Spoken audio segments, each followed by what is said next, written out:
Namasté. Je suis le docteur Anuradha Panda, chirurgienne laparoscopique et robotique travaillant à l'hôpital Apollo, Jubilee Hills, Hyderabad. Qu'est-ce que le prolapsus utérin?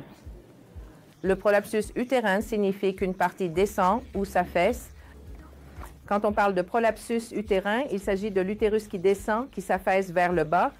Il peut descendre seul ou vous pouvez avoir une protubérance, soit de la vessie, soit du rectum.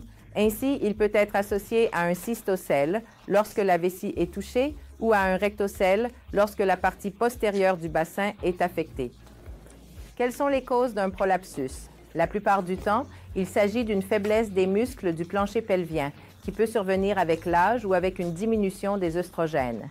Cela peut survenir chez une personne ayant eu plusieurs enfants, des accouchements difficiles, et cela peut aussi arriver en cas de constipation chronique ou de toux chronique. Ce sont donc des éléments à garder à l'esprit. Ou si, après l'accouchement, une personne a eu, un accouchement difficile et devient active et plus forte, commence à faire beaucoup d'activités physiques intenses. Même cela peut prédisposer quelqu'un à avoir un prolapsus. Alors, que se passe-t-il? Quels sont les symptômes? Vous avez ces personnes âgées qui viennent nous dire qu'elles ressentent une boule ou une sensation de lourdeur dans le vagin. Elles ont l'impression d'avoir des difficultés à uriner. Elles doivent pousser quelque chose pour pouvoir uriner, ou bien la défécation est difficile et alors elles remarquent une boule. Ce sont les symptômes habituels que nous rencontrons. Alors, que faut-il faire? Eh bien, la première chose, c'est la prévention. Après l'accouchement, les femmes peuvent faire les exercices de Kegel avec un bon biofeedback.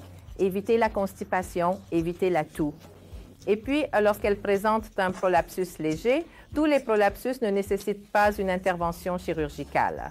Très souvent, on peut faire ces exercices de Kegel ou des exercices de renforcement du plancher pelvien et la situation peut être plus ou moins maîtrisée. Mais lorsqu'elle présente des symptômes ou si la femme a des infections urinaires à répétition à cause du prolapsus ou si elle a des difficultés à aller à la selle et que cela frotte à chaque fois, rendant la chose difficile, c'est alors que nous devons les opérer. Si une femme plus âgée se présente à nous, nous lui conseillons de retirer l'utérus, puis de réparer le cystocèle, le rectocèle et de suspendre le tout afin qu'elle ne développe pas de prolapsus de la voûte vaginale.